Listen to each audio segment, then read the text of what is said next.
really none of your business. It's none of my business. Hello, bonsoir, buenas tardes, and welcome to the Motivated Classroom. I'm Liam Printer, and this is the August Spotlight. We are focusing on 31 of the amazing interviews I've had the privilege to be part of over these last 4 years in 31 days of August. And today it is episode 45 with the amazing and very inspirational Tan Huynh. I had such a great conversation with Tan, and it was so lovely. Tan is a teacher of English living in the US. As he calls himself in the episode, he's a very proud American Asian man. And I love the way he kind of spoke about it so openly and spoke to us about what it's been like for him on his journey. But I think he started off by saying a lot of things that really resonated with some of the previous episodes that we've spoken about social justice, like the episodes with Maud Warrett and Françoise, and of course with Ben Tinsley. All of these things about tokenism and just doing stuff just because we're ticking a box. And he was speaking about really doing it.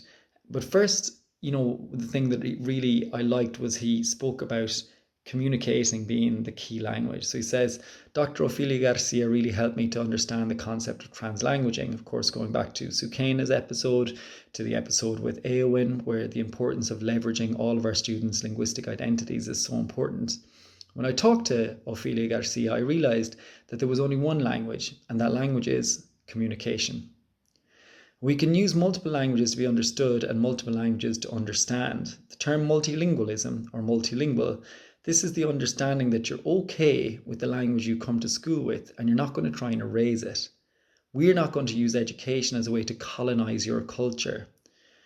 You're going to say you're going to retain and sustain and maintain your language because your language is a direct link to your identity, and your identity is informed by your culture.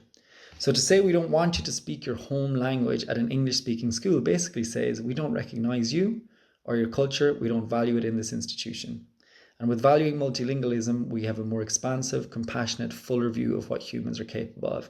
I just find it fascinating that people are able to say these things in the moment in a podcast. Like, that was amazing, Tan. It's so true.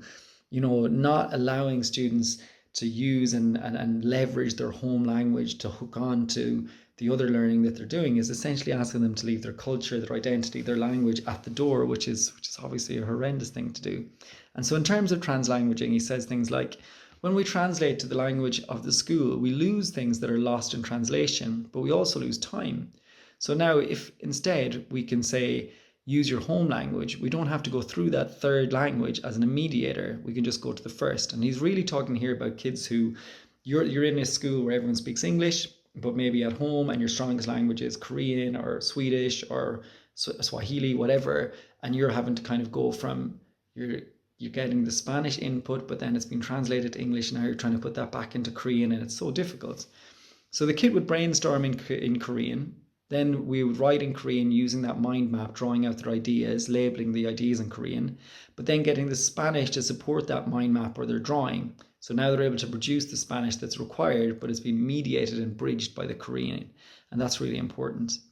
And he did a big part about motivation, and he mentioned, autonomy, competence, relatedness, but he also spoke about Larry Ferlazzo's fourth part, which is relevance, which in self-determination theory comes under the umbrella of autonomy, but he spoke about it in more detail.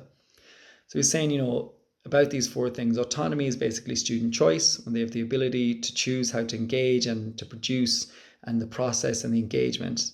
The next one is competence, our ability to feel like we're reaching our goal, to be successful in what we're doing. We can break that down into two lenses: comprehensible input, so feel confident and competent in class by understanding what's going on. And this means they can use the home language to understand the teacher, and the teacher is making it comprehensible for them. And the second then is the feeling like they understand the instructions, so when they know what needs to be done. And this leads to output meaning they're able to perform, participate, engage in their mother tongue, and they're also able to do that in the target language. And then finally talks about competence, which is like doing the task, because there's understanding the instructions, understanding what you need to do, and being able to do the task can raise your competence. And then your ability to communicate is also part of that. And then, of course, there's the relatedness, which means we're in an environment where the affective filter is lowered. So this is what Dr. Krashen spoke about, that when kids feel stress, they're not able to learn because they're using their cognitive ability to mitigate that stress or to not participate.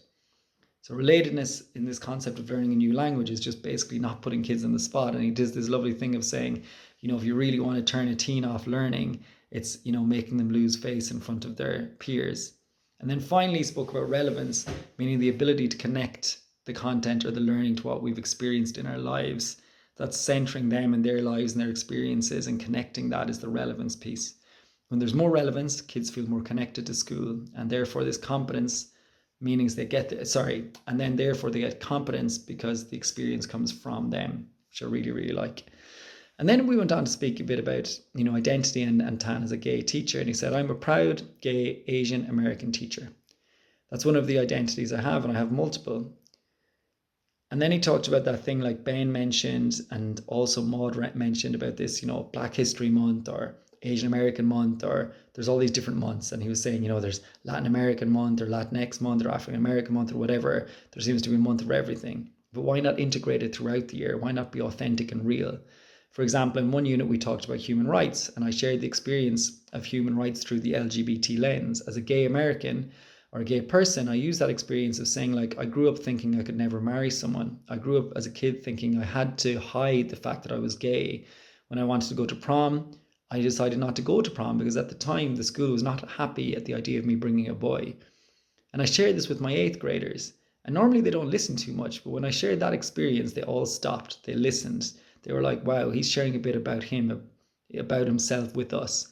And they connected to that concept of human rights.